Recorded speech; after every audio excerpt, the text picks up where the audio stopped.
Episode 4 of No Whining coming at you right now. Our first wine up is a 2023 Sauvignon Blanc. This is called Manu. This is from the Steve Bird Winery, and it's coming out of the Marlborough region in New Zealand, which is basically the land of Sauvignon Blanc. Now, it's about 400 feet above sea level. This is a maritime climate with lots of sunshine for ripening grapes and cool nights that help preserve acidity. And again, today we're also going to be talking about some different things related to the soil conditions that these grapes are grown in. And I would just really encourage you, again, because there's some of these things that I touch on, but I don't go into depth or I don't necessarily explain. And I would encourage you to take the ball and run with it. Do some research after the fact. Anything that you hear that you're not as familiar with as you would like to be, do some research afterward. It's really, really fun to learn about this stuff. It just makes the whole experience that much richer for all of us. All right, so this is grown in alluvial soils. Alluvial soils are formed basically as streams and rivers deposit sediments in valleys as well as floodplains. And because they're quite fertile, these soils, the vines have to be tended really closely. The shoots have to be trimmed in order to ensure that the requisite concentration is there in the grapes to produce bold fruit flavors in the wine. Something I want to touch on that's really important before we get into this, I call it schnoz before jaws. You want to make sure that you're checking out your wines with your nose before you're trying them on your palate. And that's because you're going to pick up so much on the nose of the wine, right? From your schnoz, you're going to pick up different aromas of a bunch of different fruits, floral aromas, you're going to pick up earth aromas, et cetera, et cetera.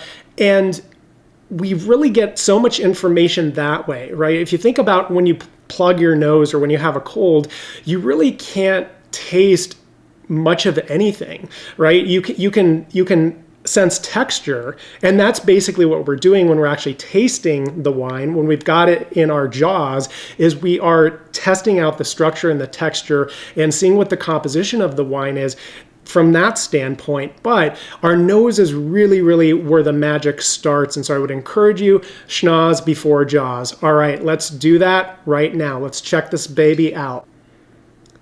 There's definitely green apple here is one of the first things I'm picking up, as well as lime. There's some grapefruit in here and or passion fruit. All right, I'm also getting some pear from this and just a little bit of gravel, if you will. Now, this is a light straw colored wine, and we are going to try her in the jaws.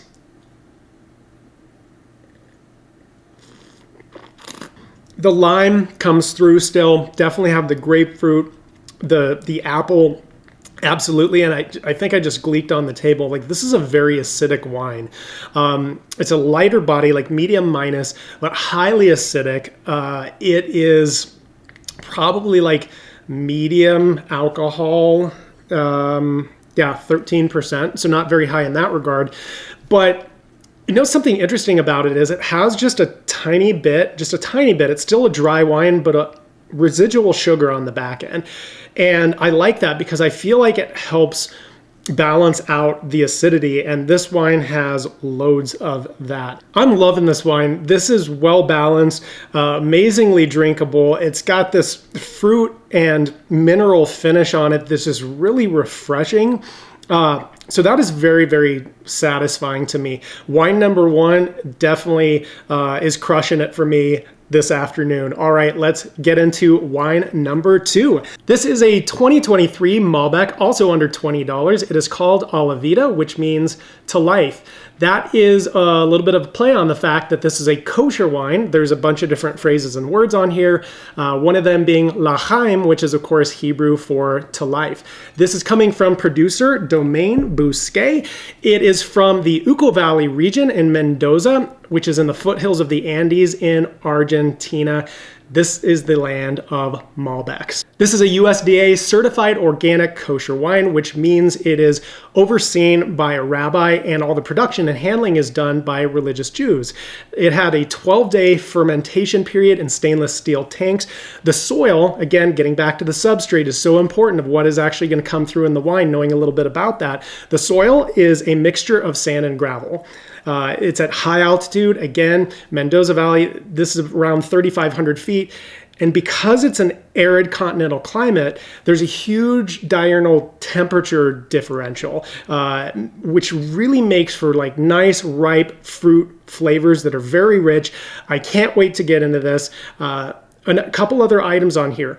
There's only about 8 inches of rainfall annually in that area, which is like nothing, right? Grapes typically need like 25 to 35 inches of rain, not 8. But thankfully, this whole area is actually irrigated by snowmelt coming down from the Andes Mountains. All right, enough with the preliminary. Let's dig in to this bad boy. I'm going to call this a deep purple with a little bit of a ruby rim on it. Let's give the Schnoz a little bit of a first glimpse. Let's try this on the nose. I'm getting some plum out of this, some blackberry, a little bit of candied raspberry. Also coming out with some black cherry on this, a little bit of rhubarb, even some like cigar box and volcanic rocks, believe it or not. So this is great so far on the nose. Let's give it a try on the palate.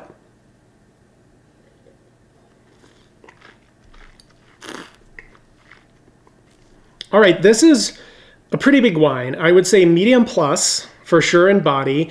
Acidity is also a medium plus. Tannins lower, definitely like medium minus, I would say. This is a dry wine still. What's interesting is there's a couple flavors that came through that I didn't pick up on just on the nose, right? Once it was in the jaws, there was a couple things that the Schnoz did not pick out. The first one is some strawberry, as well as a little bit of tobacco, which is very, very interesting to me. This took a little bit of time to open up initially, but into some great aromatics actually on the palate, has a pretty bold attack and then kind of lightens up, right? Like it didn't have as big and satisfying of a mid palate as I felt the Sauvignon Blanc. It's the predecessor, but still really nice with a extended finish that's got these dark fruit flavors. So I like that wine too. I mean, these both are winners in my book. I am very much looking forward to finishing both of these after this episode is completed. So you know what I'll be doing, and I'm looking forward to having you join me on the next episode of No Whining.